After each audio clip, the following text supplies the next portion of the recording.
Hello friends, welcome to Velrajan crime diaries. இப்போ throat கொஞ்சம் பெட்டர்னு நினைக்கிறேன். ஒரு 50% வாய்ஸ் வந்துருச்சு. இன்னொரு 2 டேஸில் வந்துடும் நினைக்கிறேன். இன்றைக்கி வந்து நம்ம கேரளாவில் நடந்த ஒரு வித்தியாசமான ட்ரூ கிரைம் கேஸை தான் பார்க்க போகிறோம். இந்த கேஸ் எங்கேருந்து ஆரம்பிக்குதுன்னா, கேரளாவில் பத்தனம்திட்டாங்கிற ஒரு டிஸ்ட்ரிக்ட் இருக்குது. அதே டிஸ்ட்ரிக்டில் இதே பேரில் பத்தனம்திட்டாங்கிற பேர்லேயே ஒரு முனிசிபாலிட்டி டவுன் இருக்குது. அப்படிப்பட்ட அந்த சின்ன அழகான ஊரில் அருண் அப்படிங்கிற ஒரு நபர் இருந்துட்டு வர்றாரு. 2007 வருஷம் இந்த அருணுக்கு 42 வயசாகுது. அவருக்கு திருமணமாகி 2 குழந்தைகள் இருக்கு. இந்த அருணோட அப்பா பல வருடங்களுக்கு முன்னாடியே இறந்து போயிட்டாரு. அவங்க வயதான ஒரு அம்மா மட்டும்தான் இந்த அருண் கூட இருந்துட்டு வராங்க. இந்த அருணுக்கு ஒரு ஆண் குழந்தை, பெண் குழந்தைன்னு ஒரு சந்தோஷமான திருமண வாழ்க்கையை வாழ்ந்துட்டு இருக்காரு. கூட சப்போர்ட் பண்றதுக்கு அவங்க அம்மாவும் இருக்காங்க. பட் இந்த அருணோட ப்ராப்ளம் என்னன்னா, அந்த ஊர்ல சரியான வேலை வாய்ப்பு இல்லாம 10 நாளைக்கு வேலைக்கு போகிறவாரு, 10 நாள் வீட்டில் உட்காந்துருப்பாரு. அதனால இந்த குடும்பத்தோட ஒரு பிரதானமான பிரச்சனை என்ன அப்படின்னா பணப்பிரச்சனை. அந்த குடும்பத்துல 2 குழந்தைகளை படிக்க வச்சு அன்றாடம் எல்லாத்துக்கும் தேவையான சாப்பாடு சாப்பிட்டு ஒரு தேவையான துணிமணிகளை வாங்குற அளவுக்கு கூட காசு இல்லாம அந்த குடும்பத்துல கஷ்டப்பட்டுட்டு இருக்காங்க. பட் மெயினா இந்த மாதிரி ஒரு லோயர் மிடில் கிளாஸ்ல இருக்கிற பிரச்சனை என்னன்னா, அதுவும் நம்ம தமிழ்நாட்டிலையும் கேரளாலையும் இருக்கிற மெயினான பிரச்சனை குடி பிரச்சனை. நீங்கள் நல்லா பார்த்தீங்கன்னா தெரியும், ஒருத்தர் 100 ரூபாய், 150 ரூபா இல்லை 200 ரூபாய்க்கு டெய்லி வேலைக்கு போனால் கூட அதில் ஒரு 50% மணிக்கு வந்து டாஸ்மாகில் போய் குடிக்காமல் வீட்டுக்கு வர மாட்டான். அதுதான் நம்ம ஊரில் ஒரு மிகப்பெரிய பிரச்சனையாக இருந்துட்டு இருக்கு. அதே மாதிரி கேரளாலையும் நிறைய குடிக்கிற மக்கள் இருக்காங்க. இந்த அருணும் கிட்டத்தட்ட அதே டைப்பு தான். ஒரு 500 ரூபாய்க்கு வேலைக்கு பார்த்தா ஒரு 250 ரூபாய்க்கு குடிச்சிட்டு தான் வீட்டுக்கு வருவான். அப்புறம் எப்படி குடும்பத்தை ரன் பண்ண முடியும்? சரிப்பா, நீ குடிக்கிற, உன் உடம்பு கெட்டு போகுது, குடிச்சிட்டு வந்து பேசாம வீட்டில் படுப்பானான்னு பார்த்தா அங்கே தான் இந்த குடிகாரங்களுக்கு இருக்கிற மிகப்பெரிய பிரச்சனையே. குடிச்சிட்டு யாரு கூடயாவது பிரச்சனை பண்ணணும். நம்ம யாரு கூடயாவது பிரச்சனை பண்ணிட்டு அடின்னு அடிச்சா தாங்கிறதுக்கு யார் இருக்கா? வீட்டில் கட்டிக்கிட்ட பொண்டாட்டி, பிள்ளைகள், கூட இருக்கிற அம்மா. இவங்களை போயிட்டு நம்ம என்ன வேணாலும் பண்ணலாங்கிற நோக்கத்தில் குடிச்சிட்டு இவங்களுக்குலாம் யாரு கூட பிரச்சனை பண்ணணும். அந்த மாதிரி தான் அந்த அருண் என்ன பண்ணுவான், குடிச்சிட்டு வந்து வீட்டில் அவங்க மனைவி கிட்ட ஒரு தகாத வார்த்தைகளை பயன்படுத்தி சண்டை போடுறது. தன்னோட 2 குழந்தைகள் கிட்டையும் சண்டை போடுறது. சரி, ஓகே, இவங்களாவது பொண்டாட்டி, குழந்தைங்க, அவங்க வயசான அம்மா, ஒரு 60 வயசு பெண்மணி, அவங்கள போய் அடின்னு அடிக்க வேண்டியது. ஸோ ஒரு காலத்தில் ரொம்ப நல்லா சம்பாரிச்சு வேலைக்கு போயிட்டு சந்தோஷமா குடும்பத்தை பார்த்துட்டு இருந்த அருண்கிற இந்த நபரோட வாழ்க்கை குடிப்பழக்கத்தினால முழுவதுமாக தடம் புரண்டு மாறி போகுது. அப்ப குடி உள்ள வந்தாலே என்ன ஆகும்? பாதி மூளை வேலை செய்யாது. சம்பாதிக்கிற காசு எல்லாமே குடிப்பழக்கத்திலே போயிடும். அப்புறம் பொண்டாட்டி பிள்ளைகளை அடிக்கிறது. இப்போ வந்து என்ன ஆகும்னா, சில பேர், நான் நிறைய கேஸ்ல பார்த்துருக்கேன், ஈவன் என்னோட ரியல் லைஃப்லயும் பார்த்துருக்கேன், இந்த லோயர் மிடில் கிளாஸ் கடைக்கோடியில் இருக்கிறவங்க, இந்த வீட்டு வேலை பார்க்குற பெண்மணிகள்லாம் என்ன பண்ணுவாங்கன்னா, கணவன் இந்த மாதிரி குடிச்சிட்டு வந்து அடிச்சா கூட என்னமோப்பா, நம்ம அவனை கல்யாணம் பண்ணிட்டோம், நம்ம தலைவிதி, கடைசி வரைக்கும் இவங்க கூட தான் இருக்கணும்னு நினைச்சிட்டு அவன் தர்ற கொடுமைகளையும் அடிகளையும் அந்த துன்புறுத்தலையும் தாங்கிட்டு அவங்க கூடயே தான் இருப்பாங்க. பட் நிறைய பெண்கள் அப்படி இருக்க மாட்டாங்க. பட் 99% லோயர் மிடில் கிளாஸ்ல அப்படிதான் இருக்காங்க. ஏன்னா இப்ப இவனை விட்டுட்டு போயிட்டு நம்மளுக்கு வேற வாழ்க்கை இல்லை, அம்மா அப்பா வீட்டில் போய் அவங்களுக்கு பாரமா இருக்கணும்னு நிறைய பெண்கள் வந்து அட்ஜஸ்ட் பண்ணி தான் போயிருக்காங்க. பட் இந்த அருணோட மனைவி வந்து அதுக்கு முற்றிலும் வித்தியாசமானவங்க. என்கிட்ட வசதி இல்லை, வேலை இல்லை, பணம் இல்லை, அதுக்காக நீ தர்ற டார்ச்சர்லாம் என்னால் தாங்கிக்க முடியாது. குடிச்சிட்டு வந்து அடிக்கிறது, தகாத வார்த்தைகளை பேசுறது, அதுவும் வீட்டில் வயசுக்கு வந்த ஒரு பெண் இருக்கு, அந்த பெண்ணை தகாத பார்வையில பார்க்கறது, அந்த பெண்கிட்ட தகாத வார்த்தைகளை பயன்படுத்துறது, அப்படிங்கிற மாதிரி என்ன வேணாலும் பண்ணிக்கோ, என்ன அதை பத்தி கவலை இல்லை, என் பொண்ணு மேல உன்னோட தவறான ஒரு பார்வை பட்டா கூட நான் வந்து மனுஷனா இருக்க மாட்டேங்கிற மாதிரி இந்த அருணோட ஒய்ஃபுக்கு வந்து அவன் மேல ஒரு கோபம் வருது. அப்போ ஒரு ஸ்டேஜில் இந்த அருணோட ஒய்ஃப் என்ன ஃபீல் பண்றாங்கன்னா, இனிமேல் தன்னோட கணவர் கூட இருக்கிறது தன்னோட பொண்ணுக்கு சேஃப் இல்லை அப்படிங்கிற மாதிரி ஃபீல் பண்ணிட்டு, இனிமேல் எனக்கு உன் உறவே வேண்டாம்பான்னு சொல்லி அவங்க அம்மா வீட்டில் போய் செட்டில் ஆகிறாங்க. அப்படி போன இந்த அருணோட மனைவி தன்னோட பெண் குழந்தையும் கூட்டிட்டு போயிடுறாங்க. பட் இந்த பையன் ஒருத்தர் இருக்கான் பார்த்தீங்களா, ஆண் குழந்தை, அவனுக்கு வந்து ஒரு 15 வயசு ஆகுது. அவன் என்ன பண்றான், இல்லை நான் அப்பா கூட இருந்துக்கிறேன், ஏன்னா எனக்கு இங்கே தான் ஃப்ரெண்ட்ஸ் நிறைய பேர் இருக்காங்க, ஸ்கூல் இருக்கு, என்னால அங்கே வந்து இன்னொரு கிராமத்தில் போய் கஷ்டப்பட முடியாதுன்னு அவங்க அம்மா கூட நான் வரமாட்டேங்கிற மாதிரி அந்த பையன் சொல்லிடுறான். ஸோ இப்போ இந்த வீட்டில் யார் இருந்துட்டு இருக்கா? அருணோட ஒரே 15 வயசு பையன், அதுக்கப்புறம் அருணோட ஒரு 60 வயசு அம்மா, 3 பேர் இந்த வீட்டில் இருந்துட்டு இருக்காங்க. சரி, ஓகேப்பா, பொண்டாட்டி கோச்சிட்டு போயிட்டா, இப்பயாவது ஒரு அறிவு வேணாமா? வீடே ஒரு மனைவி இல்லைன்னா எவ்வளவு வெறுமையா இருக்கும், அதுவும் நம்ம பெண் குழந்தையும் இல்லை. சரி, எப்படியோ பொண்டாட்டி காலில் விழுந்து மன்னிப்பு கேட்டு கூட்டிட்டு வர வேணாமா? போறா, நீ ஒரு பொண்ணு, உனக்கே அவளை திமிரு இருக்கும்போது எனக்கு எப்படி இருக்கும், போடி அப்படிங்கிற மாதிரி ஒரு இருமா போட தான் அந்த அருண் இருந்துட்டு இருக்கான். ஏன்னா அந்த குடிக்கிறவங்களுக்கு பாதி மூளை வந்து மழுங்கி போயிடும். அதனால இவங்களுக்கு வந்து அந்த ஃபுல்லா பெருசா சிந்திக்கிற செயல் திறனே இருக்காது. அப்போ இவனை என்ன பண்ணுறான், இந்த வீட்டில் இருந்துட்டு வரான். சரி ஓகே, பொண்டாட்டியை அடித்து கொடுமைப்படுத்துகிறோம், தன்னோட சொந்த பொண்ணையே தகாத வார்த்தையால் பேசணும். இப்போ வீட்டில் மீதம் இருக்க 2 பேர்கிட்டயாவது ஒழுங்காக இருக்கலாம்ல, அப்படியும் இருக்கிறது இல்லை. இவன் என்ன பண்ணுறான், திரும்பவும் குடிக்க வேண்டியது, வீட்டுக்கு வந்து தன்னோட பையனை வம்பு பண்ணி அவனை திட்ட வேண்டியது, அடிக்க வேண்டியது, தன்னோட வயசான அம்மா 60 வயசு பெண்மணின்னு பார்க்காம அவங்கள போட்டு சாத்துன்னு சாத்த வேண்டியது. ஸோ இப்படி தான் இவனோட வாழ்க்கை வந்து நகர்ந்துட்டு இருக்கு. ஜென்ரலாக இந்த மாதிரி குடிக்கிறவங்க பார்த்தீங்கன்னா சரியாக வேலைக்கு போக மாட்டாங்க. வேலைக்கு போனாலும் குடிக்கிற பணத்தெல்லாம் செலவழிச்சிட்டா வீட்டுக்கு கொடுக்க பணம் இருக்காது. ஸோ இவன் வந்து அவங்க அம்மாட்ட பணம் கொடுத்தா தானே அவங்க அம்மா சமைப்பாங்க. ஒரு பையன் வீட்டில் இருக்கான், அவனுக்கு சாப்பாடு போடணும். அட்லீஸ்ட் கவர்மெண்ட் ஸ்கூலில் படித்தா கூட அவனுக்கு தேவையான புஸ்தகங்களை வாங்கி கொடுக்க முடியும். இவன் ஒன்றுமே சம்பாதிக்கிறது இல்லையே, சம்பாதிக்கிற காசை ஃபுல்லாக குடிச்சிட்டு வந்துடுறான். ஸோ இப்படி இந்த குடும்பம் ஒரு கஷ்டமான சூழ்நிலையில் கடந்து போயிட்டு இருக்கும்போது இந்த அருண் என்ன பண்ணுறான், ஓகேடா நம்ம எவ்வளோ ஒரு 500 ரூபாய்க்கு வேலை பார்க்குறோம், 500 ரூபாய்க்கு தான் குடிக்க முடியுது, நம்ம ஏன் நிறைய சம்பாதிச்சா நிறைய குடிக்கலாமே அப்படிங்கிற மாதிரி அவனுக்கு ஒரு தவறான எண்ணம் வருது. அப்ப நிறைய பணம் எப்படி சம்பாதிக்கிறது, குறுக்கு வழியில போய் தான் சம்பாதிக்கணும் அப்படிங்கிற மாதிரி முடிவு பண்ணி ஒரு குறுக்கு வழியை தேர்ந்தெடுக்கிறான். என்ன மாதிரி குறுக்கு வழி இந்த அருண் தேர்ந்தெடுக்கிறான்னா, கள்ளச்சாராயம் காய்ச்சிறது. நம்மளுக்கு தெரியும், நம்ம ஊர்லேயே நிறைய கேசஸ் பார்த்துருப்போம். கள்ளச்சாராயம் குடிச்சு நிறைய பேருக்கு கண்ணு போயிருக்கு, உயிர் போயிருக்கு. ஸோ இட்ஸ் கம்ப்ளீட்லி இல்லீகல், சட்டத்திற்கு புறம்பான ஒரு விஷயம். ஸோ இவன் அந்த மாதிரி ஒரு தொழிலில் ஈடுபடுறான். இதை வந்து தனியாக பண்ணுறது வந்து சாத்தியம் கிடையாது. ஸோ ஒரு கூட்டாளிகள், ஒரு ரொம்ப நெருக்கமான கூட்டாளி, ஒரு 2 பேர், மொத்தம் ஒரு 10-15 பேர் சேர்ந்து வந்து இந்த பிஸ்னஸை பண்ணுறாங்க. பிஸ்னஸ் கொடிகட்டி பறக்குது. அப்படியே பணம் வந்து குமிய ஆரம்பிக்குது. இவனுக்கு ரொம்ப ஹாப்பியாச்சு. இவன் காய்ச்சறது கள்ளச்சாராயம், பட் அதில் வர்ற காசை வச்சு இவன் வந்து வெளிநாட்டு சரக்கு அடிச்சிட்டு இருக்கான். ஸோ அப்படிதான் அவனோட வாழ்க்கை போயிட்டு இருக்கு. அப்பாடா நம்ம வாழ்க்கையில் இந்த பணப்பிரச்சனைலாம் தீர்ந்து போச்சுன்னு இவனுக்கு பணம் வந்து குமிய ஆரம்பிக்குது. பட் அதே டயத்தில் திடீர்னு இந்த மாதிரி கள்ளச்சாராயம் காய்ச்சுறாங்க, மக்கள் நிறைய பேர் பாதிக்கப்படுறாங்க அப்படிங்கிற தகவல் வந்து அந்த ஏரியா காவல்துறை அதிகாரிகளுக்கு போகும்போது ஆட்டோமேட்டிக்காக என்னப்பா அது அளவுக்கு அதிகமாக கள்ளச்சாராயம் புழங்குது, என்னன்னு விசாரிங்கிற மாதிரி உயர் அதிகாரிகள் உத்தரவிடும்போது காவல்துறை அதை கொஞ்சம் க்ளோஸாக பார்க்கும்போது தகவல் கிடைச்சிருச்சு. அருண்கிற ஒருத்தனோட தலைமையில தான் இங்க வந்து நிறைய கள்ளச்சாராயம்லாம் காய்ச்சிட்டு இருக்காங்கன்னு தெரிய வருது. அப்போ போலீஸ் என்ன பண்றாங்க, ஒரு நாள் இந்த அருணோட வீட்டை வந்து ரைடு பண்றாங்க. அப்படி ரைடு பண்ணும்போது 10,000 லிட்டர், எஸ் 10,000 லிட்டர் கள்ளச்சாராயத்தை அவனோட வீட்டில் கண்டுபிடிச்சிருக்காங்க. இப்போ ஏதோ 1 லிட்டர் 2 லிட்டர் வச்சிருந்தா நான் வாங்கி இங்கே குடிக்கிறதுக்காக வச்சிருந்தேன் சார்னு சொல்லி சமாளிக்கலாம். பட் 10,000 லிட்டர் கள்ளச்சாராயம் வீட்டில் வச்சிருக்கான்னா அவன் கண்டிப்பாக இல்லீகலாக அந்த பிஸ்னஸை பண்ணிட்டு இருக்கான் அப்படிங்கிறது போலீஸுக்கு தெரிஞ்சு போய் இப்போ அந்த அருணை வந்து அரெஸ்ட் பண்ணுற மாதிரி ஒரு சூழ்நிலை வருது. பட் அதே டயத்தில் இவனோட கூட்டாளிகள் ஒரு 10-15 பேர் இருக்காங்க. அதில் நெருக்கமாக இருக்கிற ஒரு 2 பேரை வந்து போலீஸ் அரெஸ்ட் பண்ணிடுறாங்க. ஸோ மொத்தம் இதில் முதன்மை குற்றவாளியாக கருதப்படுற அருண் கூட இருக்கிற ஒரு 2 பேரை அரெஸ்ட் பண்ணிட்டாங்க. பட் மீதம் வந்து ஒரு 7-8 பேர் வந்து தப்பிச்சிட்டாங்க. பட் இந்த அருண் வந்து சரியான வாக்குமூலம் கொடுத்தா மீதம் இருக்கிற 7-8 பேரை வந்து போலீஸால அரெஸ்ட் பண்ண முடியும். ஸோ அதனால அருண் கிட்ட வாக்குமூலம் வாங்கிட்டு உன் கூட யாரெல்லாம் கூட்டாளிகள் இருக்கா, அவங்களோட பங்களிப்பு என்ன, எங்கெல்லாம் இந்த கள்ளச்சாராயத்தை காய்ச்சிறீங்க, எப்படி விற்கிறீங்க, இடையில யார் ஏஜென்ட் இருக்கா அப்படிங்கிற பலவித தகவல்களை திரட்ட ஆரம்பிக்கிறாங்க. அப்போ வெளியில பதுங்கி இருக்கிற இந்த அருணோட கூட்டாளிகளுக்கு ஒரு பயம் வருது. ஆஹா, இவன் எல்லாத்தையும் போட்டு கொடுத்துட்டா நம்மளையும் ஜெயிலுக்கு அனுப்பிடுவாங்களே. ஏன்னா அந்த மீதம் இருக்கிற ஒரு வெளியில சுத்திட்டு இருக்காங்களா 10 பேர், அவங்க யாருன்னே போலீஸுக்கு தெரியாது. அன்லஸ் அன்டில் அருண் அவங்களை காட்டி கொடுக்குற வரைக்கும். சப்போஸ் அருண் காட்டி கொடுக்கலன்னா அந்த 10 பேர் உண்மையிலே கள்ளச்சாராயம் காய்ச்சினாங்கிறதுக்கு எந்த விதமான ஒரு எவிடன்ஸும் கிடையாது. அதனால அந்த 10 பேரும் ஒரு பதட்டத்தோடயே இருக்காங்க. இந்த அருணால தனக்கு எப்பவுமே ஒரு ஆபத்து இருக்கு அப்படிங்கிற மாதிரி ஃபீல் பண்றாங்க. அழகான மனைவி, 2 குழந்தைகள், இப்படி கடவுள் கொடுத்த அழகான வரப்பிரசாதத்தை பயன்படுத்திக்க தெரியாம குடின்னு ஒரு அரக்கன் பின்னாடி போய் மடிஞ்சு போன இந்த அருண் கள்ளச்சாராய பிசினஸ்ல மாட்டிக்கிட்டு ஜெயிலுக்கு போனதுக்கு அப்புறம் அவனோட வாழ்க்கையில நடந்த ஒவ்வொரு நிகழ்வுகளும் நம்ம கற்பனைக்கும் அப்பாற்பட்டது. உண்மையிலேயே குடிக்கிறவங்களுக்கு இந்த வழக்கு ஒரு மிகப்பெரிய உதாரணமா இருக்க போது, குடியால ஒரு குடும்பம் எப்படி நாசமா போகும், என்ன மாதிரி விளைவுகளை சந்திக்கும், அது குடிக்கிற நபர்களை மட்டுமல்ல சுத்தி இருக்க நபர்களை எவ்வளவு பேராபத்துல போய் தள்ளும் அப்படிங்கறத இந்த வழக்கு உணர்த்த போது. சோ கடைசி வரைக்கும் ஸ்கிப் பண்ணாம பாருங்க. உங்களுக்கு தெரிஞ்ச குடும்ப உறவுகள் யாராவது குடிய விடணும்னு நினைச்சீங்கன்னா அவங்களுக்கு மறக்காம இந்த வீடியோ வந்து ஷேர் பண்ணுங்க. சோ இப்ப கள்ளச்சாராய வழக்குல ஜெயிலுக்கு போன இந்த அருணோட வாழ்க்கையில இதுக்கப்புறம் என்ன நிகழ போகுதுங்கிறத நம்ம தெரிஞ்சுக்கிறதுக்கு முன்னாடி உங்க டைம் 2 செகண்ட்ஸ் எனக்காக ஸ்பெண்ட் பண்ணி என்னோட வீடியோஸ் உங்களுக்கு பிடிச்சிருந்துச்சுன்னா லைக் பண்ணிட்டு கமெண்ட் பண்ணுங்க. இன்கேஸ் என்னோட சேனலை இது வரைக்கும் நீங்க சப்ஸ்கிரைப் பண்ணாம பார்த்தீங்கன்னா மறக்காமல் சப்ஸ்கிரைப் பண்ணி என்னை சப்போர்ட் பண்ணுங்கள். அதுவும் நம்ம த்ரோட் இன்ஃபெக்ஷன் ஆனனால அவ்வளோ பேர் ரெக்கவர் ஆகணும்னு சொல்லி வேண்டிக்கிட்டீங்க. உண்மையிலே உங்களோட அன்பு மிகவும் நெகிழ்ச்சியாக இருந்தது. ஒரு சாதாரண கோல்டு, அதுக்கு எவ்வளோ பேர் ஹெல்த்தை பார்த்துக்கோங்கன்னு சொல்கிறீங்க. உண்மையிலே உங்கள் எல்லாத்தையுமே என்னோட குடும்ப உறவுகள் மாதிரி தான் பார்க்குறேன். உங்கள் அன்புக்கு மிகவும் நன்றி.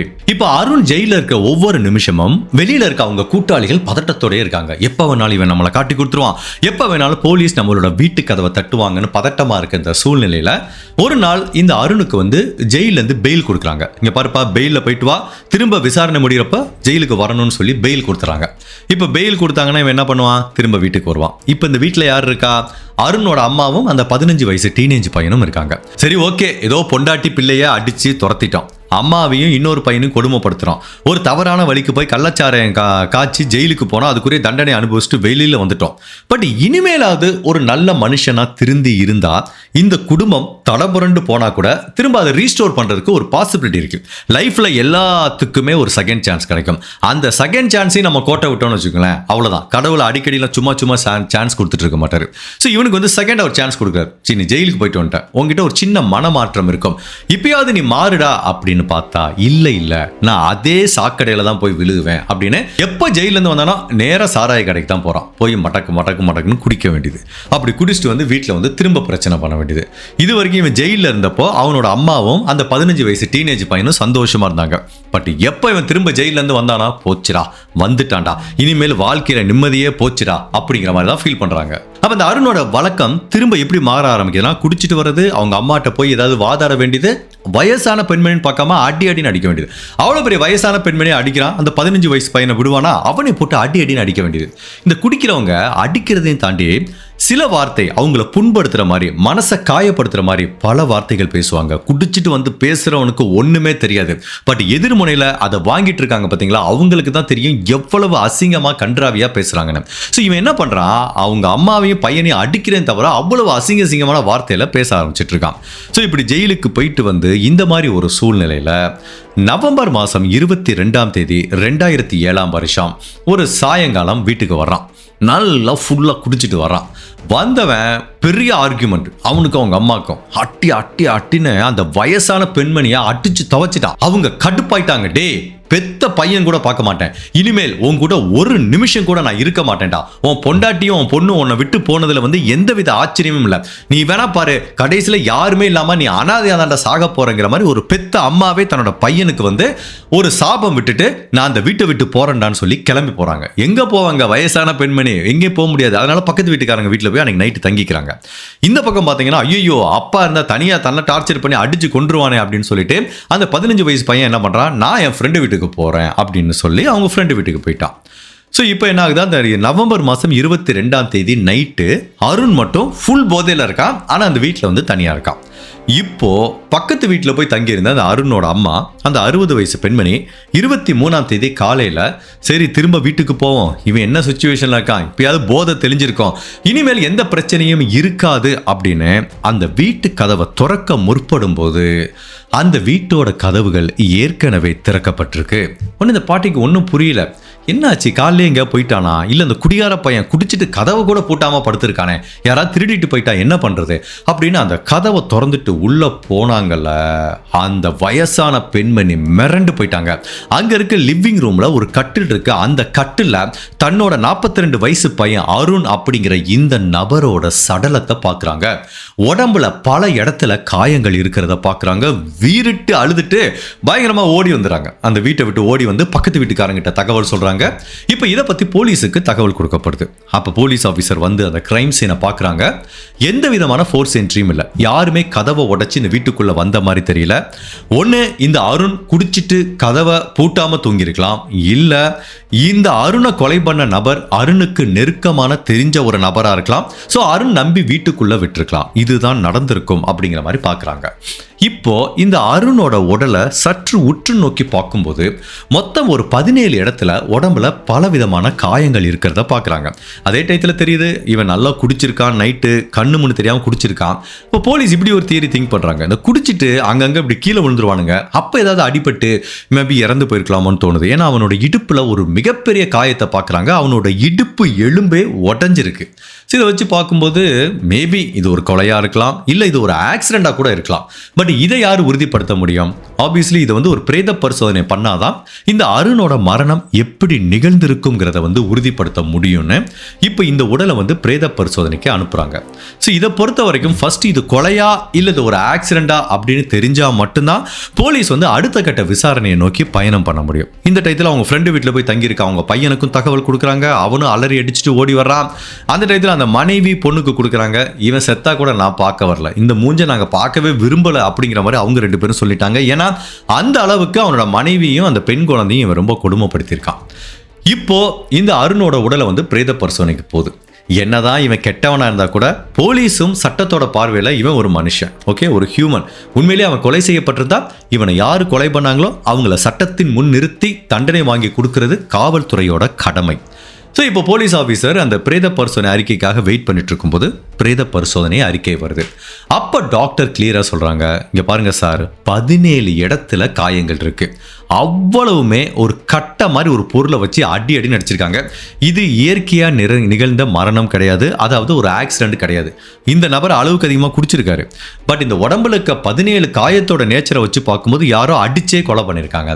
அதை விட இது ஒரு கொலைன்னு நாங்கள் சொல்றதுக்கு மிக முக்கியமான காரணம் என்ன அப்படின்னா, கொலை செய்யப்பட்ட இந்த அருணோட கண்ணுக்குள்ள நிறைய மிளகா பொடியை பார்த்துருக்காங்க. ஸோ இவங்களை கொலை பண்ண வந்த நபர் இந்த அருணை நிலை கொலையை செய்யறதுக்காக ஃபர்ஸ்ட் மிளகா பொடியை மூஞ்சில தூவி விட்டுட்டு கண்ணுக்குள்ள போற மாதிரி ரொம்ப செட் பண்ணிட்டு அதுக்கப்புறம் ஒரு கடினமான பொருள், ஒரு கட்டை மாதிரி ஒரு பொருளை வச்சு அடின்னு அடிச்சே கொலை பண்ணியிருக்காங்க சார். ஸோ உண்மையிலே இது ஒரு திட்டமிட்டு செய்யப்பட்ட கொலை அப்படிங்கிறதா பிரேத பரிசோதனை அறிக்கை சொல்லுது. இப்போ போலீஸ் ஆஃபீஸர் இதை ஒரு கொலை வழக்கா கருதி இந்த அருணை யாரு கொலை பண்ணாங்க அப்படின்னு வலை வீசி தேட ஆரம்பிக்கிறாங்க. இப்போ போலீஸ் ஆஃபீஸர் அந்த கிரைம் சீன் ஏதாவது தடயம் கிடைக்குமான்னு பார்த்தா சொல்ற மாதிரி எந்த விதமான வித்தியாசமான தடயமும் கிடைக்கல. கொலைகாரனுக்கு சொந்தமான டிஎன்ஏவையோ ஃபிங்கர் பிரிண்டையோ எதையுமே கண்டுபிடிக்க முடியல. ஸோ இவனோட கண்ணில் மிளகா பொடியை தூவி விட்டுட்டு கொலை பண்ணிட்டு போனதுனால கண்டிப்பா இது ஒரு பக்காவா பிளான் பண்ணி திட்டமிட்டு செய்யப்பட்ட கொலை. ஸோ ஒரு ஆதாரம் கூட போலீஸுக்கு கிடைக்கக்கூடாது அப்படிங்கிறத பிளான் பண்ணி தான் செஞ்சுட்டு போயிருக்காங்க. கண்டிப்பா இவங்க ஒரு எக்ஸ்பீரியன்ஸான கொலைகாரங்களா இருக்கிறதுக்கு வாய்ப்பு இருக்குங்கிற மாதிரி திங்க் பண்றாங்க. இப்போ இந்த அருணோட வாழ்க்கை முறையை, அவனோட லைஃப் ஸ்டைல் எடுத்து பார்க்கும்போது இவன் ஒரு பெரிய குடிகாரன் ஒன்று. ரெண்டாவது, இப்போ ரீசெண்டாக கள்ளச்சாராய வழக்கில் ஜெயிலுக்கு போயிட்டு வந்திருக்கான். கூட 2 பேரை அரெஸ்ட் பண்ணியிருக்காங்க.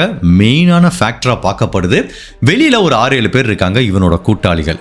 ஸோ அருண் மரணம் அடைஞ்சா யாருக்கு என்ன லாபம்? அந்த கூட்டாளிகளுக்கு தான் லாபம். இப்போ அருண் கொலை ஆயிட்டான் அப்படின்னா அந்த கூட்டாளிகள் இந்த கள்ளச்சாராய வழக்கில் கைது செய்யப்பட மாட்டாங்க. அருண் அவங்களுக்கு அகைன்ஸ்டா சாட்சி சொல்ல மாட்டான், ஏமன் காட்டி கொடுக்கவே மாட்டான். அதனால இவங்க இறந்து போறதுனால அந்த கூட்டாளிகளுக்கு தான் லாபம்ங்கிறதுனால மேபி அருண் கூட கள்ளச்சாராயம் காய்ச்சின அந்த நபர்கள் தான் அருணை கொலை பண்ணியிருக்கணும் அப்படிங்கிற மாதிரி சந்தேகப்பட்ட போலீஸ் இப்போ ஒரு பெரிய லிஸ்ட் எடுக்கிறாங்க.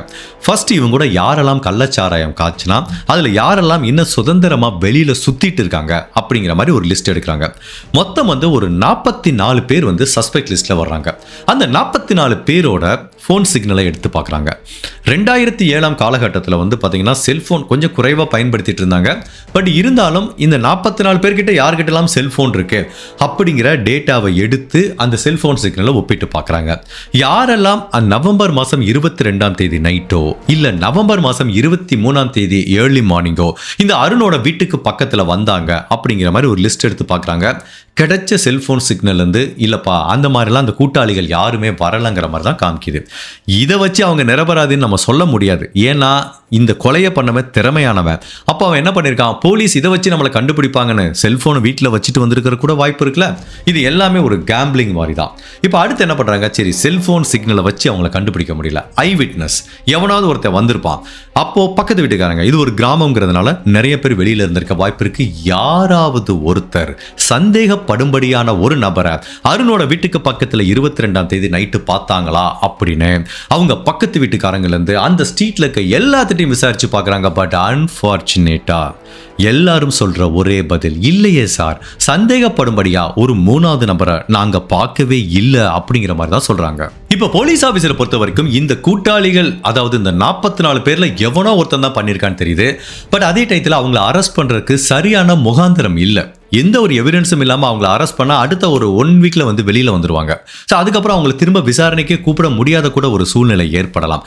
அதனால அவங்கள அரெஸ்ட் பண்ண முடியாம போலீஸ் ஆஃபீஸரும் இவங்களுக்கு அகைன்ஸ்டா ஏதாவது ஒரு சின்ன தடயம் கிடைக்குமா அப்படின்னு எவ்வளவு முயற்சி பண்ணியும் கூட அன்பார்ச்சுனேட்டா இந்த 44 பேர்ல ஒருத்தனை கூட இந்த அருணோட கொலை வழக்குல போலீஸால லிங்க் பண்ண முடியல. சோ இந்த கேஸை பொறுத்த வரைக்கும் மேலும் ஃபர்தரா எந்த விதமான தடயமும் இல்ல, எந்த விதமான சஸ்பெக்டும் இல்ல. அப்படியே சஸ்பெக்டும் இருந்தா கூட இது அருணோட வழக்குல லிங்க் பண்ண முடியாம இந்த வழக்கோட ப்ராக்ரஸ் கொஞ்சம் கொஞ்சமா ஸ்லோ ஆயிட்டு வருது. நாட்கள் வாரமாகுது, வாரங்கள் மாதமாகுது, மாதங்கள் வருடமாகுது, ஏன் வருடங்கள் பல வருடங்கள் கூட ஆகுது. உண்மையிலேயே இந்த அருணை யாரு கொலை பண்ணாங்க அப்படிங்கிறத போலீஸ் கண்டுபிடிக்க முடியாம இந்த அருணோட கொலை வழக்கோட ப்ராக்ரஸ் கம்ப்ளீட்டா கோல்டு கேஸா மாறிடுது. ஸோ இந்த கேஸ் கோல்டு கேஸ் ஆயிடுச்சு. அதுக்கப்புறம் என்னாச்சு, போலீஸுக்கு அடுத்தடுத்து நிறைய கிரைம் நடந்துட்டு இருக்கும். நம்மளுக்கு என்ன கிரைமுக்கு பஞ்சமா நம்ம ஊர்ல. ஸோ இதை விட பல முக்கியமான கொலை வழக்குகள் வந்திருக்கும், அதை ஹேண்டில் பண்ண போயிடுவாங்க. இப்படியே ஒட்டுமொத்த காவல்துறையும் சட்டத்துறையும் இந்த அருணோட வழக்கை கம்ப்ளீட்டா மறந்துட்டாங்க. 1 வருடம் இல்ல, 2 வருடம் இல்ல, 10 வருடங்கள் உருண்டோடி போது 2017 வருடம் கோல்டு கேஸ் யூனிட் பழைய கேஸ், அன்சால்வ்டு கேஸ் எல்லாத்தையும் பார்த்துட்டு வராங்க. அப்போ கேரளா கிரைம் பிரான்ச் வந்து இந்த வழக்கை பார்க்குறாங்க. ரொம்ப வித்தியாசமாக இருக்கு. என்னடா அது, ஒரு குடிகாரன் கள்ளச்சாராயம் காய்ச்சிட்டு ஜெயிலுக்கு போயிட்டு வந்திருக்கான், திடீர்னு வீட்டுக்குள்ள மர்மமான முறையில் கொலை செய்யப்பட்டிருக்கான், அவனோட கூட்டாளிகள் பண்ணியிருக்கிறதுக்கு வாய்ப்பு இருக்கு, இவன் தான் சஸ்பெக்ட்னு தெரியுது.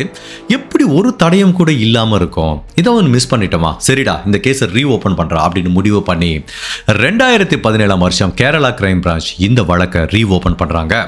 அப்படி ரீஓப்பன் பண்ண கேரளா கிரைம் பிரான்ச் என்ன பண்றாங்கன்னா, எப்பவுமே சரி ஒரு ஃப்ரெஷ்ஷான லுக்கில் பார்ப்பாங்க. எல்லா எவிடன்ஸையும் பார்த்துட்டு இதுக்கு முன்னாடி ஹேண்டில் பண்ணிட்டு இருந்த அதிகாரிகள் வந்து ஏதோ ஒரு தடயத்தை ஓவர் லுக் பண்ணியிருக்கலாம், அப்படி இல்லைன்னா ஒரு வித்தியாசமான திங்கிங் இல்லாமல் ஓகே இது இப்படி இன்வெஸ்டிகேட் பண்ணியிருக்கலாம் அப்படிங்கிறதையும் மிஸ் பண்ணியிருக்கலாம். அதனால இதுக்கு முன்னாடி இன்வெஸ்டிகேட் பண்ண அதிகாரிகள் கண்டுபிடிச்ச எல்லாத்தையும் இவங்க நிராகரிக்க மாட்டாங்க. அதை எல்லாத்தையும் ஒரு அடிப்படை இன்புட்டா எடுத்துப்பாங்க. அதுக்கப்புறம் இவங்களோட வித்தியாசமான திங்கிங்கை அப்ளை பண்ணி இந்த கோல்டு கேஸை சால்வ் பண்ண முடியுமான்னு பார்ப்பாங்க. அந்த மாதிரி தான் அருணோட வழக்கை பார்க்குறாங்க. ஃபர்ஸ்ட் இதுக்கு முன்னாடி போலீஸ் அதிகாரிகள் விசாரிச்ச எல்லா தடயங்களையும் ஆவணங்களையும் வாங்கி செக் பண்ணி பார்க்கும்போது இப்போ கிரைம் பிரான்ச்சுக்கு என்ன தோணுதுன்னா, இந்த கூட்டாளிகள் தான் மோட்டிவ் கிளியரா இருக்கு. ஏன்னா அருண் இறந்து போனாதான் அந்த கூட்டாளிகள் வந்து மாட்டிக்க மாட்டாங்க. ஸோ அந்த 44 பேர்ல ஒருத்தன் வந்து கண்டிப்பா அந்த கொலையை பண்ணியிருக்க வாய்ப்பு இருக்குன்னு இப்போ அந்த 44 பேரையும் வந்து கிரைம் பிரான்ச் 2017 வருஷம் திரும்ப விசாரிக்கிறாங்க. கிட்டத்தட்ட ஒரு 2 மாசம் இந்த 44 பேரையும் விசாரிக்கிறாங்க. அப்பவும் அவங்களுக்கு அதே ரிசல்ட் தான் கிடைக்குது. ஒரு 10 வருஷத்துக்கு முன்னாடி இவங்களை விசாரிச்சதுக்கு அப்புறம் கூட எந்த தடயமும் கிடைக்கலையோ அதே மாதிரி தான் 10 வருடங்களுக்கு அப்புறம் இந்த 44 பேரையும் விசாரிக்கிறாங்க. உண்மையிலே இதில் எவனாவது ஒருத்தன் கொலை பண்ணியிருப்பான் அப்படிங்கிறத நிரூபிக்க முடியாம கேரளா கிரைம் பிரான்ச்சுமே திணறாங்க. அவங்களுக்கு புரியல, பயங்கர ஆச்சரியமா இருக்கு, மோட்டிவ் கிளியரா இருக்கு, பட் ஒருத்தனை கூட நம்மளால லிங்க் பண்ண முடியலையே அப்படின்னு அந்த கேரளா கிரைம் பிரான்ச் குழப்பத்தோட இந்த வழக்கை அணுகிட்டு இருக்க இந்த நேரத்தில் இப்போ வந்து அந்த டீமில் இருக்க ஒருத்தர் சொல்கிறாரு, சார் நம்ம ஏன் சார் வேறு மாதிரி திங்க் பண்ணக்கூடாதுங்கிறாரு. வேறு மாதிரினா எப்படி சொல்கிறீங்க சார்? நம்மளோட ஃபோக்கஸ்லாம் எப்படி இருக்குது? இவன் யார் கொலை பண்ணியிருப்பா? மோட்டிவ் என்ன இருக்கும்? அந்த கூட்டாளிகள் தான் கொலை பண்ணியிருப்பாங்க. ஏன்னா இவன் வந்து இறந்து போனால் அவங்க வந்து போலீஸ்லேருந்து தப்பிச்சிடலாம். இந்த ஒரு காரணத்துக்காக மோட்டிவ் கிளியராக இருக்குங்கிற ஒரு காரணத்துக்கான அந்த கூட்டாளிகளை நோக்கியே தான் நம்ம பயணம் பண்ணிட்டு இருந்தோம். ஆனால் அந்த கூட்டாளிகளில் ஒருத்தன் கூட கொலை பண்ணலன்னு தெரியுது. பட் நம்ம ஏன் சார் இந்த பக்கமே பார்த்துட்டு இருக்கோம், கொஞ்சம் திரும்பி இந்த பக்கம் பார்ப்போமேங்கிறான். இந்த பக்கம்னா என்ன சார் சொல்கிறீங்க கேட்டால், அவங்க குடும்பத்தை கொஞ்சம் பார்ப்போம் சார்.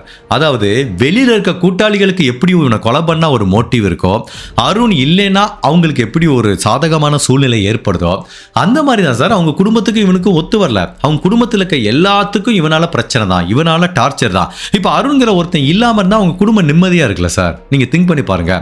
ஒருவேளை அவங்க குடும்பத்தில் இருக்க ஒருத்தரை ஏன் இந்த கொலையை பண்ணியிருக்க கூடாது அப்படிங்கிற மாதிரி ஒரு கொஸ்டினை கேட்குறாங்க. இது வந்து ஒரு சூப்பரான வேலிடான கொஸ்டின். 10 வருட விசாரணையில் யாருமே இந்த பக்கம் திரும்பி பார்க்கல, இப்படியே பார்த்துட்டு இருந்தாங்க. இப்போ திடீர்னு ஒரு போலீஸ் அதிகாரி இந்த பக்கம் திரும்பி பார்க்குறாரு. பரவாயில்லையே, இது ஒரு நல்ல அப்ரோச்சாக இருக்கு. ஏன்னா அவனுக்கு நெருக்கமாக இருக்கிறவங்க யாரு? அந்த வீட்டுக்குள்ளே இருக்கிறவங்க தான். ஸோ மேபி இவன் கொடுமைப்படுத்துறதுனால அவங்க கொலை பண்ணவும் மோட்டிவ் இருக்குல்ல, அப்போ நம்ம அந்த வீட்டில் இருக்கிற ஒவ்வொருத்தையும் திரும்ப விசாரிக்கலாங்கிற மாதிரி முடிவுக்கு வராங்க. அப்போ அந்த முதல் கட்ட விசாரணை எங்க இருந்து ஆரம்பிக்கிறாங்கன்னா, அவங்க மனைவியும் பொண்ணும் இவன் கொலை பண்ணப்படுறதுக்கு முன்னாடியே தனியா பிரிஞ்சு போயிட்டாங்க. ஸோ அருண் மரணம் அடைகிறப்போ அவங்க அம்மாவும் அந்த 15 வயசு பையனும் தான் கூட இருந்தாங்க. பட் இப்போ 10 வருடங்கள் உருண்டோடி போகுது. அவங்க அம்மாவுக்கு 70 வயசுக்கு மேலாச்சு. அவங்க பையன் வந்து டீனேஜ் பையனா தான் இப்போ அடல்ட் ஸ்டேஜுக்கு வந்துட்டான். அவனுக்கு 25 வயசு ஆகுது. இப்போ ஃபர்ஸ்ட் அவங்க அம்மாவை கூப்பிட்டு விசாரிக்கிறாங்க. அவங்க அம்மா வந்து ஒரு ஸ்டோரி சொல்றாங்க அன்னைக்கு என்ன நடந்ததுன்னு. 22ஆம் தேதி அவன் என்ன அடிச்சான், நான் பக்கத்து வீட்டில் போய் தங்கினேன், மறுநாள் வந்து பார்த்தேன், அவன் இறந்து கிடந்தான், இப்படின்னு ஒரு ஸ்டோரி சொல்றாங்க. அவங்க சொல்ற ஸ்டோரி 2017ஆம் வருஷம் சொல்ற ஸ்டோரியும் 2007ஆம் வருஷம் அவங்க சொன்ன ஸ்டோரியும் 100% வந்து மேட்ச் ஆகுது. ஸோ இந்த அம்மா வந்து பொய் சொல்லலை அப்படிங்கிற மாதிரி போலீஸுக்கு தெரிஞ்சா கூட இருந்தாலும் அந்த அம்மா மேலேயும் ஒரு சந்தேகம் இருக்கு. ஏன்னா எல்லாத்துக்குமே சரி, பொறுமைக்கும் ஒரு எல்லை உண்டு. தன்னோட பையனே தன்னை அடிச்சு துன்புறுத்தும் போது யாருக்குமே கோபம் வரும். அந்த கோபத்திலையும் வெறுப்பிலையும் ஒருவேளை இந்த அம்மாவே தன்னோட சொந்த பையனை கொலை பண்ணியிருந்தா இருக்கலாம், பாசிபிள் இருக்கு. பட் அதுக்குரிய தடயம் இல்லை. இப்போ என்ன பண்றாங்கன்னா, அந்த பையன் இருக்கான் பார்த்தீங்களா, 15 வயசு பையன், அவனுக்கு இப்போ 25 வயசாச்சு. அவனை கூப்பிட்டு விசாரணை பண்ணுறாங்க. அவனும் வந்து ஒரு 10 வருஷத்துக்கு முன்னாடி அவன் டீனேஜ் ஸ்டேஜில் இருக்கும்போது என்ன சொன்னானோ அதே தான் சொல்கிறான். சார், நான் என் ஃப்ரெண்டு வீட்டில் தங்கியிருந்தேன், காலையில் நியூஸ் கேட்டு தான் வந்து பார்த்தேன், எங்கள் அப்பா இறந்து போயிட்டாருன்னு. ஸோ உண்மையிலேயே என்ன நடந்துச்சுன்னு எனக்கும் தெரியாதுங்கிற மாதிரி அந்த பையன் வந்து 10 வருஷத்துக்கு முன்னாடி சொன்ன அதே ஸ்டேட்மெண்ட்டே சொல்கிறான். ஸோ இவங்க 2 பேருமே 10 வருஷத்துக்கு முன்னாடி சொன்ன ஸ்டேட்மெண்ட் அப்படியே சொல்கிறாங்க. இதுக்கு வந்து அர்த்தம் 2 பேருமே நிரபராதின்னு சொல்ல முடியாது, 2 பேருமே குற்றவாளின்னு சொல்ல முடியாது, அன்லஸ் அன்டில் ஒரு ஸ்ட்ராங்கான ரீசன் இருக்கிற வரைக்கும். இப்போ போலீஸ் திங்க் பண்ணுறாங்க, ஒருவேளை ஜஸ்ட் ஒரு இமேஜினேஷன், இந்த அம்மாவோ இல்லை அந்த 15 வயசு பையனோ யாராவது ஒருத்தர் இந்த அருணை கொலை பண்ணியிருக்கிறதுக்கு வாய்ப்பு இருக்கா? இப்படி திங்க் பண்ணி பார்ப்போம். அந்த அம்மா கொலை பண்ணியிருக்கக்கூடிய வாய்ப்பு வந்து குறைவு. மோட்டிவ் ஸ்ட்ராங்காக இருக்குது, பையன் அடித்து கொடுமைப்படுத்துறாங்க. ஆனால் ஒரு அம்மாவால் ஒரு 17-18 இடத்துல கட்டையை வச்சு அந்த பையனை அடித்து 42 வயசு நபரை அடித்து கொலை பண்ண முடியுமா? அதுக்குரிய உடல் பலம் அந்த அம்மாவோட உடம்புல இருக்கான்னு கேட்டால் அதுக்குரிய வாய்ப்பு வந்து குறைவு. சரி, அப்போ அந்த அம்மா பண்ணியிருக்க வாய்ப்பு கம்மி. அப்போ அந்த பையன் கிட்ட போவோம், 15 வயசு டீனேஜ் பையன், ஒருவேளை அவன் பண்ணியிருக்க வாய்ப்பு இருக்கோ அப்படின்னு கேட்டால் அவன் சொல்கிற ஸ்டேட்மெண்ட் எல்லாமே கரெக்டாக இருக்குது. அப்போ போலீஸ் என்ன பண்ணுறாங்க, சம்மந்தப்பட்ட அந்த இரவு இவன் ஃப்ரெண்டு வீட்டில் போய் தங்கியிருந்தால அந்த ஃப்ரெண்டை வந்து கூப்பிடுறாங்க. அந்த ஃப்ரெண்டு வந்து பார்த்தீங்கன்னா மொத்தம் 2 பேர் இருந்திருக்கானுங்க. ஒருத்தன் இப்போ வளைகுடா நாட்டில் வேலைக்கு போயிட்டான், இன்னொருத்தன் வந்து பெங்களூரில் வேலை பார்த்துட்டு இருக்கான். இப்போ இந்த வளைகுடா நாட்டில் வேலைக்கு பார்த்தவன் வெக்கேஷனுக்கு வந்திருக்கான் கரெக்டாக. இப்போ அவனை கூப்பிட்டு விசாரிக்கிறாங்க.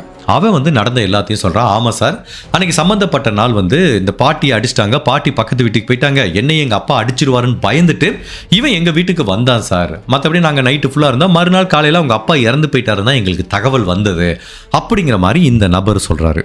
பட் போலீஸுக்கு வந்து இந்த நபர் சொல்கிறதுல ஏதோ ஒரு பொய் இருக்கிற மாதிரி தெரியுது. ஏன்னா அந்த வயசான அம்மாவும் இந்த 15 வயசு பையனும் 10 வருஷத்துக்கு முன்னாடி சொன்ன ஸ்டேட்மெண்ட்டை கரெக்டாக சொல்கிறாங்க. பட் இந்த ஃப்ரெண்டு இருக்கான் பார்த்தீங்களா, வளைகுடா நாட்டில் வேலை செய்கிறவன், இவன் சொன்னதில் நிறையா முரண்பாடு இருக்குது. 10 வருஷத்துக்கு முன்னாடி சொன்னதை அவன் மறந்துட்டான். இப்போ புதுசாக ஒரு கதை சொல்கிறான். ரெண்டுமே வந்து எக்ஸ்ட்ரீம் ஆப்போசிட்டில் இருக்குது. அப்போது இந்த ஃப்ரெண்டு கிட்ட ஒரு தப்பு இருக்குங்கிறத போலீஸ் ஃபீல் பண்ணுறாங்க. பட் இந்த தப்பை ஒரு காரணமாக வச்சு அவனை அரெஸ்ட் பண்ணி சந்தேகப்பட முடியுமா? முடியாது, சட்டத்தில் அதுக்கு இடமில்லை. அப்போ போலீஸ் வந்து ஒரு டெக்னிக் யூஸ் பண்ணுவாங்க, நூல் விட்டு பார்க்குற டெக்னிக்.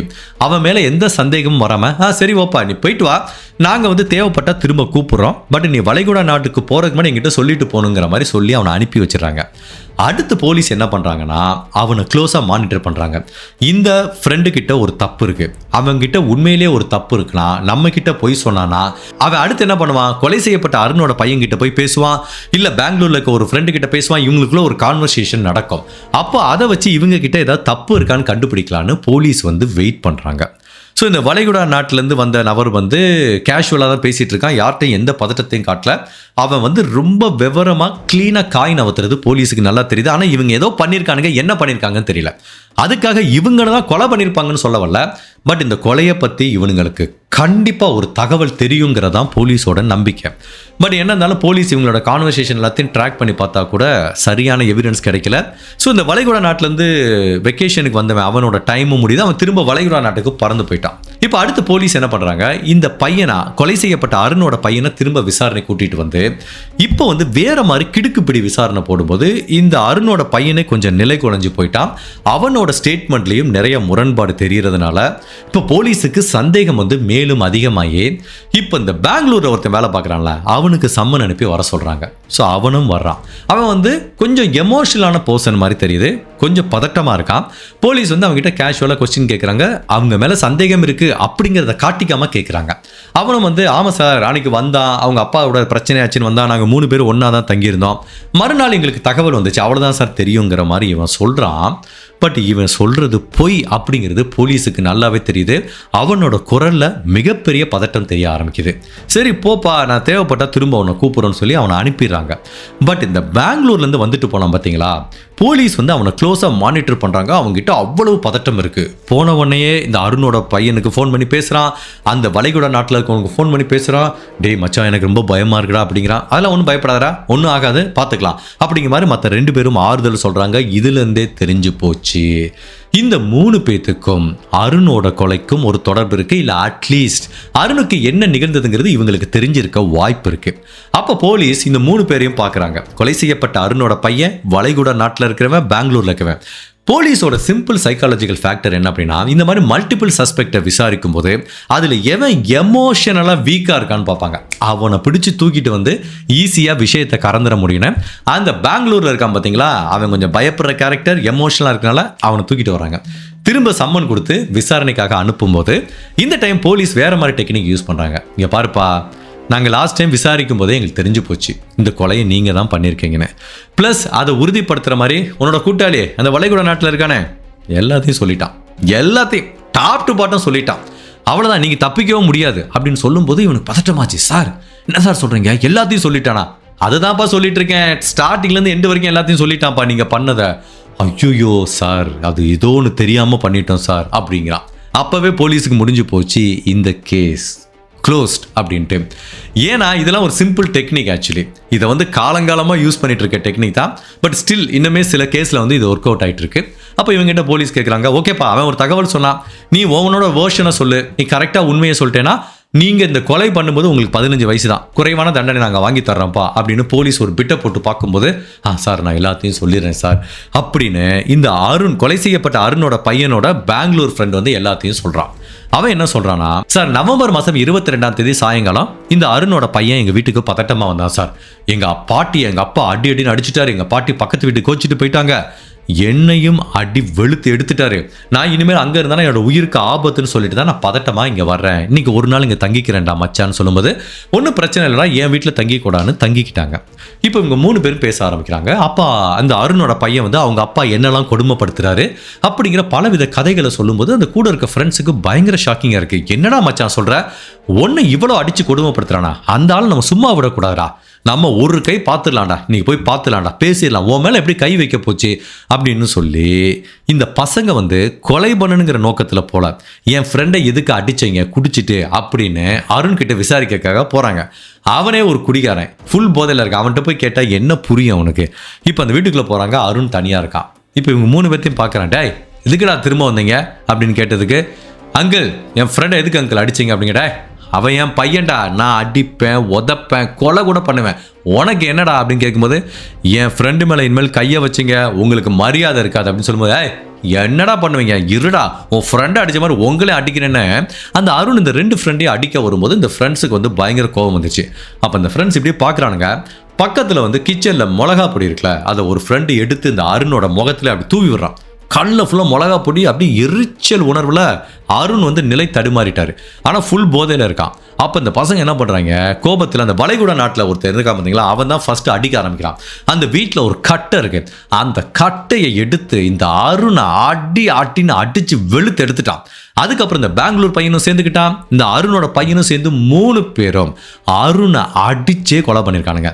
ஆக்சுவலாக அடின்னு அடித்ததில் அருண் மயக்கமாயி இறந்து போயிட்டான். பட் இந்த பசங்க என்ன நினச்சிட்டாங்க, ஏதோ குடிச்சிட்டு கிடக்கான், காலைல எந்திரிப்பான், இவனுக்கு ஒரு நல்ல பாடம் புகுத்திட்டோம் அப்படின்னு நினச்சி வீட்டுக்கு போயிருக்கானுங்க. பட் காலையில் தான் தகவல் வருது அருண் கொலை செய்யப்பட்டான் அப்படின்னு. அப்போ தான் இவங்களுக்கு ஷாக் ஆயிடுச்சு, ஐயோ நம்ம கொலை பண்ணிட்டோன்னு.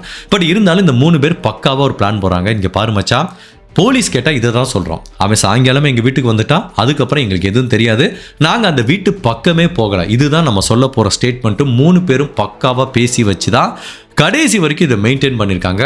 பட் ஃபைனலாக 10 வருடங்கள் கழித்து கிரைம் பிரான்ச் வேற மாதிரி திங்க் பண்ணி இதை யார் பண்ணியிருப்பாங்கிற அந்த டைரக்ஷனை அவங்க குடும்பத்தை நோக்கி திருப்பி ஃபைனலாக இவங்க பையன் தான் பண்ணியிருப்பான்னு நினச்சா அவங்க பையனோட ஃப்ரெண்டும் இதில் இன்வால்வ் ஆயிருக்கிறது உண்மையிலே பயங்கர அதிர்ச்சியாக இருந்தது. ஸோ ஃபைனலாக அருணை கொலை பண்ண குற்றத்துக்காக இந்த 3 பேத்தையும் அரெஸ்ட் பண்ணுறாங்க. ஸோ 2017 அரெஸ்ட் பண்ணும்போது இந்த 3 பேத்துக்குமே 25 வயசு. பட் இந்த கேஸில் குழப்பமான விஷயம் என்ன அப்படின்னா, இந்த 3 பேரும் கொலை பண்ணும்போது 15 வயசு. ஸோ அவங்களுக்கு சிறுவர்கள் சட்டத்திட்டத்துக்கு கீழே தான் வரும். பட் இப்போ அரெஸ்ட் பண்ணும்போது 25 வயசு. இப்போது விசாரணை நடக்கிற வரைக்கும் இவனுங்களை எங்கே கொண்டு வைக்கிறது?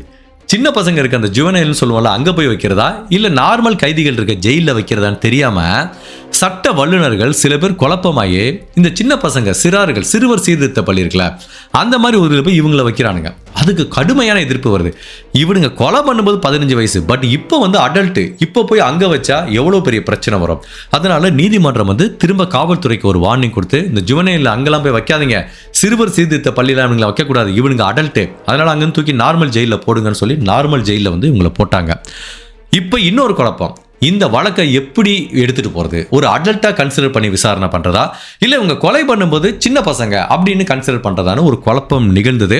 பட் ஃபைனலாக சட்டத்திட்டத்தில் என்ன மாதிரி இருக்குன்னா, கொலை பண்ணப்படுறப்போ இந்த பசங்க சின்ன பசங்க தான். அப்போ ஒரு சின்ன பசங்க அந்த ஏஜை கன்சிடர் பண்ணி தான் விசாரணை பண்ணணுங்கிற மாதிரி நீதிமன்றம் இந்த வழக்கை விசாரிச்சாங்க.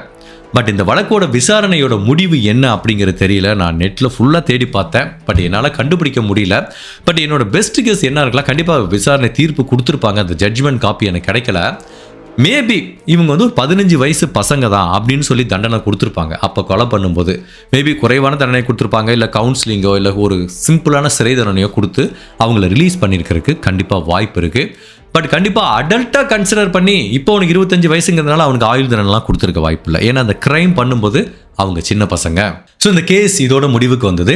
இப்போ இந்த கேஸ் சம்மந்தமாக பல முக்கியமான விஷயங்கள், அதுவும் இந்த குடிமகன்கள், அதிகமாக குடிப்பழக்கம் இருக்கிறவங்க, அவங்களுக்கு இந்த நான் சொல்ல போகிற சில விஷயங்கள் உங்களுக்கு ஒரு சின்ன ட்ரிகர் பாயிண்ட்டாக இருக்கலாம். ஸோ விருப்பப்பட்டவங்க நீங்கள் கண்டினியூ பண்ணுங்கள், இல்லைன்னா ட்ராப் பண்ணிக்கோங்க. தமிழில் ஒரு அழகான பழமொழி சொல்லுவாங்க, குடியே கெடுக்கும் அப்படின்னு.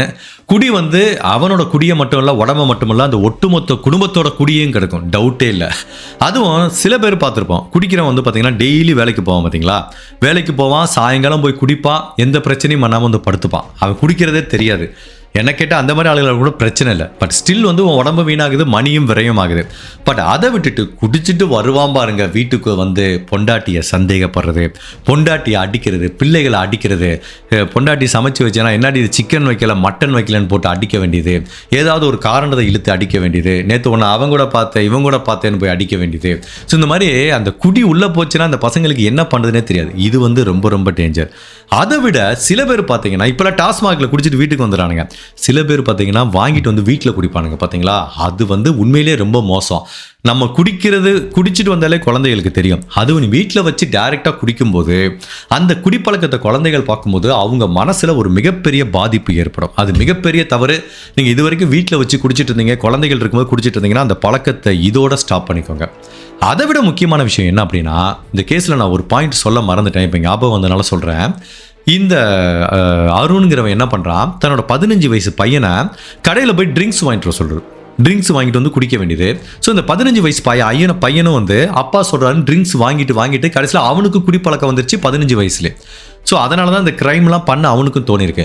ஸோ அப்போ நம்ம குழந்தைகள் முன்னாடி குடித்தாலோ இல்லை குழந்தைகளை விட்டு எக்ஸ்ட்ரீமெண்ட்டுக்கு போய் நீ போய் ட்ரிங்க்ஸ் வாங்கிட்டு வா அப்படின்னு சொன்னாலோ கண்டிப்பாக அந்த குழந்தைக்கும் குடிப்பழக்கம் வர்றதுக்கு வாய்ப்பு இருக்குது. அவங்களோட வாழ்க்கையும் அப்படியே இப்போ தான் கொஞ்சம் கொஞ்சமாக வளர்ந்துட்டு இருக்காங்க. ஒரு இளம் வயதிலேயே அவங்க வாழ்க்கையும் சீரழிகிறதுக்கு வாய்ப்பு இருக்கு. ஸோ முதல் டேக்அவே, குடிக்கிறதே தப்பு. குடிச்சிட்டு பிரச்சனை பண்ணுறது அதை விட தப்பு. வீட்டில் வச்சு குடிக்கிறது மன்னிக்க முடியாத குற்றம். குழந்தைகளை வாங்கிட்டு குடிக்க சொல்கிறது அப்சல்யூட்லி நான்சென்ஸ். ஸோ தயவு செய்து அதை யாருமே பண்ணாதீங்க. ஸோ அதே மாதிரி இந்த வழக்கில் மிக முக்கியமான விஷயம் என்ன அப்படின்னா, நம்ம ஜென்ரேஷன் 80s 90s குழந்தைகள்லாம் வீட்டில் அடித்து துவைச்சி எடுத்து தான் நம்மளை வளர்த்தாங்க. அந்த காலத்தில் அது ஒர்க் அவுட் ஆச்சு. எனக்கு தெரிஞ்சு இந்த காலத்தில் இந்த ஜென்சி கிட்ஸ்லாம் அப்படி கையை வச்சு இப்படி லேசாக அடிக்க வந்தாலே பெரிய கிரைம் பண்ண மாதிரி ஃபீல் பண்ணுறாங்க. எனக்கு தெரிஞ்சு இந்த காலத்து குழந்தைகளை அடித்து திருத்த முடியுமான்னு தெரியல. ஏன்னா அவங்க வளர்கிற சூழ்நிலை, சுற்றி இருக்கிற சோஷியல் மீடியா, அவங்க வளர்கிற இது கண்டிப்பாக அடித்து திருத்துற அளவுக்கு இந்த காலத்து குழந்தைகள் அது ஒரு சரியான வழிமுறை இல்லைன்னு தான் தோணுது. அன்பால் அரவணைச்சி தான் திருத்துற மாதிரி இருக்குது. ஸோ கண்டிப்பாக அந்த காலத்து குழந்தைகளை அடிக்கக்கூடாது. ஏன்னா இந்த கேஸில் பொறுத்த வரைக்கும் பார்த்தீங்கன்னா அருண் வந்து தன்னோட 2 பசங்களையும் அடி நடிச்சிருக்கா. அதுவும் அந்த 15 வயசு பையனை சும்மா போகிறப்ப என்டர்டைன்மெண்ட் மாதிரி போகிறப்ப வரப்பெல்லாம் அடிச்சிட்டு இருந்திருக்கான். ஸோ என்ன பொறுத்த வரைக்கும் ஸோ குழந்தைகளை வந்து அடித்து வளர்க்குறது மேபி நம்ம ஜென்ரேஷன் கரெக்டாக இருக்கலாம். இப்போ அது சரியாக இருக்குமா அப்படிங்கிறது எனக்கு தெரியல. பட் அதே டயத்தில் குழந்தைகளை வந்து இப்போ வந்து ஒரு ஹஸ்பண்ட் ஒய்ஃபை அடிக்கும் போதோ குழந்தைகளை அடிக்கும் போதோ அந்த குழந்தைகளோட மனசில் என்ன மாதிரி தாக்கம் ஏற்படுத்தும் அப்படின்னா அந்த ரிலேஷன்ஷிப் மேலே ஒரு அவநம்பிக்கை ஏற்படும். ஏதோ ஒன்று புருஷன் பாரு பொண்டாட்டி இப்படி அடிக்கிறான், நாளைக்கு நம்மளும் கல்யாணம் பண்ணி வச்சா புருஷன் நம்மளை இப்படி தான் அடிக்க போகிறான் அப்படிங்கிற மாதிரி கல்யாணத்துக்கு மேலேயும் அந்த ரிலேஷன்ஷிப் மேலேயும் ஒரு அவநம்பிக்கை ஏற்படும். அந்த சைல்ட்ஹுட் ட்ராமா நான் நேற்று கூட சொல்லியிருந்தேன், பல விதங்களை பாதிக்கும். சில பேர் வந்து பார்த்தீங்கன்னா ஒருத்த மேலே காதலே வராது, காமமும் வராது, ஒரு ஆண் மேலே ஒரு உணர்வே வராமல் கூட ஒரு பொண்ணுக்கு போகிறதுக்கு வாய்ப்பு இருக்குது. ஏன்னா அந்த அளவுக்கு அவங்க அப்பா அவங்க அம்மாவை கொடுமைப்படுத்திருப்பான். ஸோ அதனால் நீங்கள் ஏதோ உங்கள் சுய லாபத்துக்காகவும் சுய சந்தோஷத்துக்காகவும் குடிச்சிட்டு வந்து வீட்டில் அடிக்கிறீங்க. பட் அது வந்து உங்கள் மனைவி குழந்தைகள் வாழ்க்கையில் எவ்வளோ பெரிய மாற்றத்தையும் எவ்வளோ பெரிய தாக்கத்தையும் ஏற்படுத்துங்கிறது உங்களுக்கு தெரியாது. ஓகேவா? இப்போது இந்த நிறைய குடிச்சிட்டு வந்து பிரச்சனை பண்ணுறவங்களுக்குலாம் அழகான குடும்பம் இருக்குங்க, நல்ல 2 இப்போ எத்தனையோ பேர் குழந்தை இல்லாமல் ட்ரீட்மெண்ட் எடுத்து கஷ்டப்படுறாங்க. இந்த மாதிரி பீப்புள் நிறைய பேத்துக்கு பார்த்தீங்கன்னா நல்ல குழந்தை இருக்கும், ஒய்ஃபும் சரி நல்ல பொண்ணாக இருப்பாங்க, ஹார்ட் ஒர்க் பண்ணுறவங்களா இருப்பாங்க, வீட்டுக்கு போய் பாத்திரம் தேய்ப்பாங்க, இவனும் நல்ல வேலை பார்ப்பான். பட் ஒரே ஒரு பிரச்சனை தான், குடி. இவன் குடிச்சிட்டு வந்து சம்பாதிக்கிற பணத்தெல்லாம் குடியில் விட்டு வீட்டில் இருக்க குடும்பத்தில் இருக்கிறத அடித்து துவைச்சி எடுக்க வேண்டியது. அப்போ வந்து அந்த குடும்பத்தில் பிரச்சனையாகி ஒரு ஸ்டேஜில் இவனுக்கு வந்து லிவர் அஃபெக்ட் ஆகி ஒரு கேஜி இவன் செத்து போயிடுவான். இவன் செத்து போகிற வரைக்கும் அந்த குடும்பத்தை வந்து டார்ச்சர் பண்ணிட்டு இருப்பான். அதுக்கு மேலே வேலைக்கு போகிற பொண்டாட்டி மேலேயும் சந்தேகம் வரும். இப்படி இந்த எல்லா பிரச்சனைக்கும் ஒரே ஆணிவர் என்ன அப்படின்னா இந்த குடி. கவர்மெண்ட் டாஸ்மாகை க்ளோஸ் பண்ணுறாங்க, பண்ணலை, அது நம்ம பிரச்சனை கிடையாதுங்க. ஒவ்வொருத்தரும் இண்டிவிஜுவலாக ஒரு ரிசல்யூஷன் எடுத்துகிட்டு நான் இனிமேல் குடிக்க மாட்டேன்னு நீங்கள் நில்லுங்க, ஆட்டோமேட்டிக்காக எல்லா டாஸ்மாகையும் க்ளோஸ் பண்ண வேண்டியதான். பட் இப்படி திங்க் பண்ணி பார்ப்போம், நம்ம வந்து குடினால ஒரு விஷயம் என்ன நடக்குது? ஆப்வியஸ்லி உங்கள் லைஃப் எல்லாமே போகுது. ஓகே, உங்கள் குழந்தைகளோட சந்தோஷம் பாதிக்கப்படுது, உங்கள் உடல்நிலை பாதிக்கப்படுது, உங்களுக்கு ஃபினான்ஷியல் பிரச்சனை வருது, ஒட்டுமொத்தத்தில் உங்கள் வாழ்க்கையே நாசமாக போகுது. பட் இது அப்படியே பாசிட்டிவாக ரீஃப்ரேம் பண்ணி பார்ப்போம். இந்த குடி இல்லை அப்படின்னா நான் ஒரு வாரம் குடிக்கலை, அப்போ என்னோட குடும்பத்தில் என்னெல்லாம் மாற்றம் நிகழும்னு நினச்சி பாருங்க. ஓகேங்க, நீங்கள் ஒரு நாளைக்கு ஒரு 500 ரூபாய்க்கு குடிக்கிறீங்கன்னு வச்சுக்கோங்க, அப்படியே ஒரு வாரம் எடுத்துப்போம். சும்மா ஒரு சிம்பிளான ஒரு கால்குலேஷன், ஒரு 3500 ரூபாய் 4000 ரூபாய் வாரம் உங்களால் சேர்த்து வைக்க முடியுது. ஒரு லோயர் மிடில் கிளாஸ் ஃபேமிலியில் இந்த 4000 ரூபாய்க்கு நீங்கள் உங்கள் குடும்பத்துக்கு என்னென்ன பண்ணலாம் தெரியுமா? உங்கள் குழந்தைகளுக்கு நல்ல சாப்பாடு வாங்கி தரலாம், ஆசைப்பட்ட ஸ்வீட் வாங்கி தரலாம், நல்ல பீச்சுக்கு கூட்டு போயிட்டு வரலாம், நல்ல ட்ரெஸ்ஸு வாங்கி தரலாம், ஸ்கூல் படிக்கிறதுக்கு நல்ல பேக் வாங்கி தரலாம். ஜஸ்ட் திங்க் பண்ணி பாருங்கள், ஒரு வாரம் குடியை நிப்பாட்டிட்டு உங்கள் குடும்பத்துக்கு இதெல்லாம் வாங்கி கொடுத்துட்டு சாயங்காலம் வேலை முடிஞ்சு 6 மணிக்கு வந்து உங்கள் குடும்பத்தோட டைம் ஸ்பெண்ட் பண்ணி பாருங்கள். இந்த ரீஃப்ரேம் பண்ண அந்த இது வந்து எப்படி இருக்குது பாருங்கள். உங்கள் ஒய்ஃப் சந்தோஷமாக இருப்பாங்களா? குழந்தைகள் சந்தோஷமாக இருப்பாங்களா? நீங்கள் குடிக்கலையா? பணம் மிச்சமாகுதா? அந்த பணம் உங்கள் குடும்பத்துக்கு போய் சேருதா? நீங்கள் குடிக்காதனால உங்கள் உடல்நிலை வந்து தீங்கு ஏற்படாமல் இருக்கா? பாருங்கள் எவ்வளோ பெனிஃபிட் இருக்குது பாருங்கள். ஸோ என்னால் குடியை நிப்பாட்ட முடியலன்னு நீங்கள் கஷ்டப்பட்டால் கூட பரவாயில்ல, நான் சொன்னதை வச்சுக்கிட்டு ஒரு வாரம் நிப்பாட்டி பாருங்கள். எந்த ஹேபிட்டுமேங்க மேக்ஸிமம் 21 நாள் தான். 21 நாள் நல்லதோ கெட்டதோ தொடர்ந்து பண்ணிங்கன்னா தட் வில் பிகம் ஹேபிட். அதே மாதிரி தான் எப்படியோ குடிப்பழக்கத்தை பழகிருந்தால் கூட ஒரு 21 நாள் இதே மாதிரி தொடர்ந்து பண்ணுங்கள். நீங்கள் டெய்லி வந்து எழுதி வச்சுட்டே வாங்க, எவ்வளோ பணத்தை நான் குடிக்கலைன்னா சேமித்து வைக்கிறேன், என் உடம்புல என்ன மாதிரிலாம் மாற்றங்கள் நிகழ்ந்திருக்கு, என் உடம்பு எவ்வளோ தூரம் ஹெல்த்தியாக இருக்குது, இந்த சேர்த்து வச்ச பணத்தால் என் குடும்பத்துக்கு என்னெல்லாம் நல்லது நிகழ்ந்திருக்குன்னு ஒரு டைரியில் எழுதி 21ஆவது நாள் படித்து பாருங்கள், கண்டிப்பாக நீங்கள் குடிக்கவே மாட்டீங்க. ஸோ அதனால் குடியை கெடுக்கும். ஸோ இந்த மாதிரி வழக்கில் தான் நம்ம கற்றுக்க முடியும். இதை போய் நான் ஜென்ரலாக அட்வைஸ் பண்ணால் போடா உனக்கு ஒரு வேலை இல்லை, கருத்து கந்தசாமின்ட்டு போயிடுவாங்க. பட் அதே டயத்தில் பாருங்கள், அருண்கிற ஒரு குடிகாரர் இருக்கான், அவன் வாழ்க்கையில் இப்படி நிகழ்ந்திருக்கு. என்ன நடந்துச்சு? ஒன்றுமே நடக்கலை, வாழ்க்கையே நாசமாக போச்சு. அதே மாதிரி நம்மளுக்கு நடக்கணுமா? அருணுக்கு நடந்தது நீங்கள் இப்படியே குடிச்சிட்டு இருந்தீங்கன்னா நாளைக்கு உங்களுக்கு நடக்கும். டெய்லி உங்கள் பொண்டாட்டியும் குழந்தையும் அடிச்சிட்டு இருந்தீங்கன்னா நாளைக்கு இது உங்களுக்கு நடக்கும். அதனால் நீங்கள் இது வரைக்கும் எப்படி குடிச்சிட்டு இருந்தாலும் சரி, இதோட ஸ்டாப் பண்ணிவிட்டு ஒரு சந்தோஷமான குடும்ப வாழ்க்கையை வாழுங்க. இதை பார்த்து ஒருத்தராவது திருந்தினா இந்த வீடியோவை நான் மேக் பண்ணதுக்கு ரொம்ப சந்தோஷப்படுவேன்.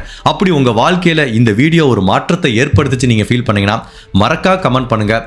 அதை விட ஒரு பெஸ்ட் அப்ரிஷியேஷனோ ஒரு மன நிம்மதியோ ஒரு மன திருப்தியோ எனக்கு இந்த வீடியோ மூலமாக வர்ற பணத்தில் கூட கிடைக்காது. ஹோப்ஃபுல்லி இந்த வழக்கிலேருந்து நம்ம பல நல்ல விஷயங்களை கற்றுக்கிட்டோம்னு நினைக்கிறோம். இந்த மாதிரி அனதர் வித்தியாசமான கேஸில் உங்களை சந்திக்கிறேன். Till then stay safe, take care, பாய்.